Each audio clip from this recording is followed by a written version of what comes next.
Hello friends, today we are going to learn 11th chapter of subject EVS standard 3rd our need for air यानी हमारी हवा की ज़रूरत। Can you tell a riddle to solve. यहाँ पे एक पहेली दी गई है। There is something there it is to be found up and down and all around. You can't touch it, you can't see it, but sure as sure you can name it। यानी कि ऐसा क्या है जो हर जगह होता है, ऊपर नीचे आपके आसपास हर जगह होता है। आप उसे टच कर नहीं कर सकते, उसे देख नहीं सकते, लेकिन उसको वो क्या है वो बता सकते हैं। तो इसका आंसर है एयर यानी हवा, जो हर जगह फैली हुई होती है। Try this. Blow a balloon. What did you feel into it? यानी गुब्बारे को फुलाइए। आप उसमें क्या भरते हैं? एयर, हवा भरते हैं आपके मुंह से। Air, there is air all around us. Though we can feel it, we cannot see it. हमारे आसपास हर जगह हवा भरी हुई है, हम उसे फील कर सकते हैं, उसको महसूस कर सकते हैं, लेकिन उसको नहीं देख सकते। Air does not have colour, smell और टेस्ट, यानी हवा को कोई भी रंग, गंध और स्वाद नहीं होता। New terms. इनहेलेशन मतलब we breathe in air through our nose, that is inhalation.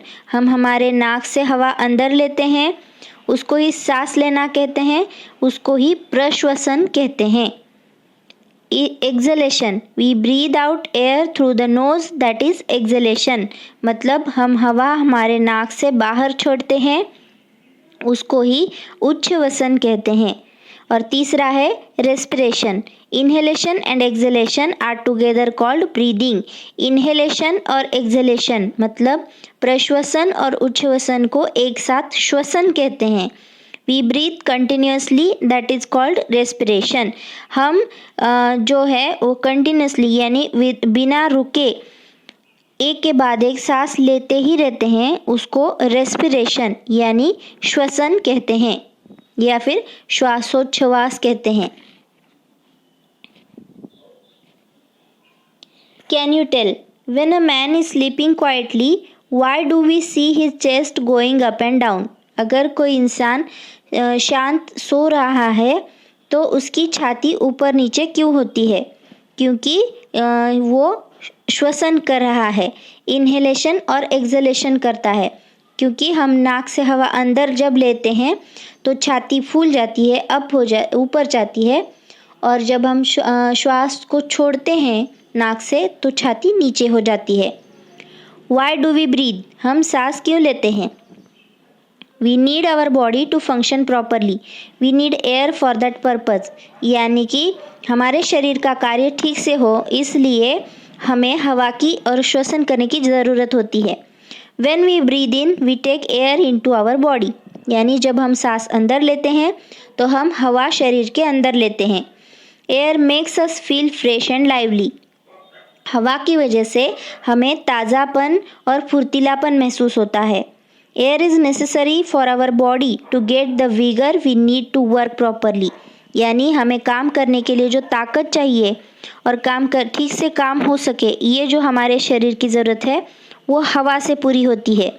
Like us all other living things also need air, यानी हमारी तरह ही बाकी सजीवों को भी हवा की ज़रूरत होती है। If we look carefully we can see a dog's chest also going up and down, it tells us that animals also breathe. यानी हम ठीक से देखें तो जो कुत्ते होते हैं तो उन कुत्ते की भी छाती ऊपर नीचे होती हुई हमें दिखाई देती है। इससे हमें ये पता चलता है कि जो प्राणी हैं वो भी श्वसन करते हैं। Do you know fish live in water, it makes one wonder how they get the air to breathe. यानी कि मछलियाँ पानी में रहती है, लेकिन हमें आश्चर्य होता है कि उनको पानी में हवा कैसे मिलती है श्वसन करने के लिए। But fish are able to use the air that is dissolved in water, यानी कि जो मछली होती है वो पानी में घुली हुई हवा लेने के लिए ले सकती है। वो अपनी त्वचा के ज़रिए जो हवा है वो शरीर के अंदर लेती है। Some people keep fish in a glass fish tank. It is called an aquarium. यानी कुछ लोग जो अलग अलग रंगों की मछलियाँ होती है वो फिश टैंक में रखते हैं कांच के, उसे एक्वेरियम कहा जाता है, यानी मत्स्यालय।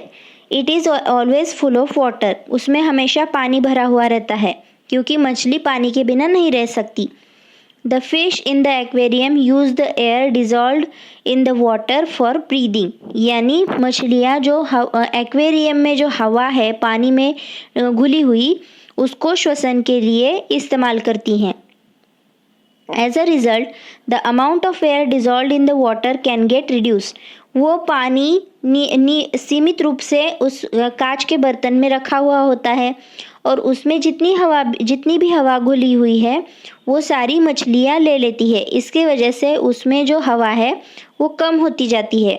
If all the air was used up, the fish would die. यानी कि पूरी हवा, अगर पानी में घुली हुई पूरी हवा इस्तेमाल हो जाए तो मछली मर सकती है। Therefore, more air is continuously added to the water in the aquarium. इसी वजह से हमेशा जो है वो एक्वेरियम में हवा पानी में मिलाई जाती है। That is why we see air bubbles rising up through the water in such fish tanks. इसी वजह से जो इस तरीके के फिश टैंक्स होते हैं अलग अलग आकार में, उनमें हमें हमेशा पानी में बुलबुले उठते दिखाई देते हैं और हवा जो है वो नीचे से ऊपर की तरफ आती हुई दिखाई देती है और वो जो हवा है, छोड़ी हुई हवा, उसमें वही लेके मछलियाँ श्वसन करती हैं। Try this, take a glass more than half full of clean water. एक ग्लास लीजिए और उसमें आधे से ज़्यादा साफ पानी लीजिए। Take a small piece of a newspaper sheet, roll it to make a straw about 10 centimetre long, यानी कि एक न्यूज़पेपर का कागज़ लेके उसको रोल कीजिए और उसे एक 10 सेंटीमीटर लंबा एक स्ट्रॉ बनाइए। Dip one end of the straw into the water, उसका जो एक सिरा है वो पानी में डालिए। Through the other end blow into it with your mouth, यानी दूसरे एंड से आप उसमें हवा छोड़िए माउथ से। व्हाट डू यू सी, आपको क्या दिखाई देगा? Bubbles rise up in the water, यानी पानी में बुलबुले उठते दिखाई देंगे। What does this tell us? इससे हमें क्या पता चलता है? You blew air into the water. आप पानी में हवा छोड़ते हैं। This air rose up and escaped in the form of bubbles. यानी ये जो हवा है वो उठ के ऊपर आती है और पानी से बाहर निकलने की कोशिश करती है और उसी की वजह से हमें पानी में बुलबुले दिखाई देते हैं। What we have learnt, इस चैप्टर में हमने क्या क्या पढ़ा? There is air everywhere. हवा सब जगह है। We cannot see it with our eyes. हम उसको अपनी खुली आंखों से नहीं देख सकते।